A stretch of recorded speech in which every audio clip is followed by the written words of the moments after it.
Mga master, nakakita po tayo ng pinakaunang national government agency. Although sako po ito ng state universities na naka-release o nakatanggap ng notice of cash allocation para sa kanila pong medical allowance para sa taong 2025. Ito ay ang University of Southeastern Philippines. Nagkakahalaga ng 4,060,000 ang medical allowance na NCA para sa 580 personnel. Sakto po na 7,000 pesos para sa bawat personnel. Okay?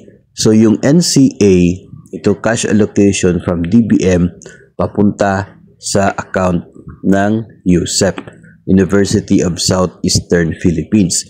The question now is kung cash ba, no, marami yung mga nagtatanong kung cash ba yung ibibigay sa medical allowance na ito.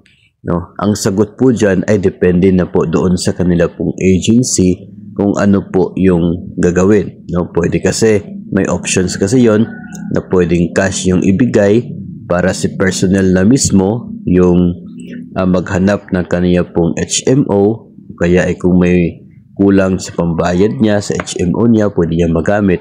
Or pwede rin kasi na yung agency mismo ang maghahanap ng HMO na siya pong kanila pong bibilhin, gagamitin para sa bawat eligible personnel. Pwede pong ganun. So, nakadepende na po yun doon sa agency kung ano po yung pinili po nila. Pero, sa ngayon kasi, kung mag-download tayo ng NCA, Notice of Cash Allocation from the DBM website, at hanapin natin yung medical allowance, tanging ito pa lamang po, no, yung agency na lalabas.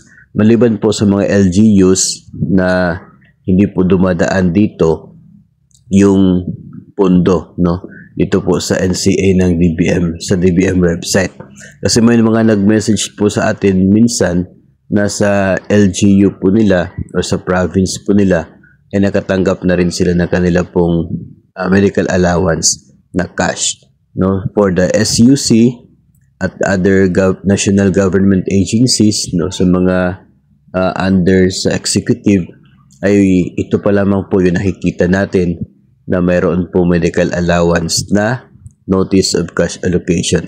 Ito pong University of Southeastern Philippines. So pwede pong i-expect, no, na sa mga susunod na mga araw baka madagdagan na naman ng mga bagong agencies na makatanggap ng kanila pong NCA para sa medical allowance na siya pong simula na ibibigay ngayon pong taong 2025.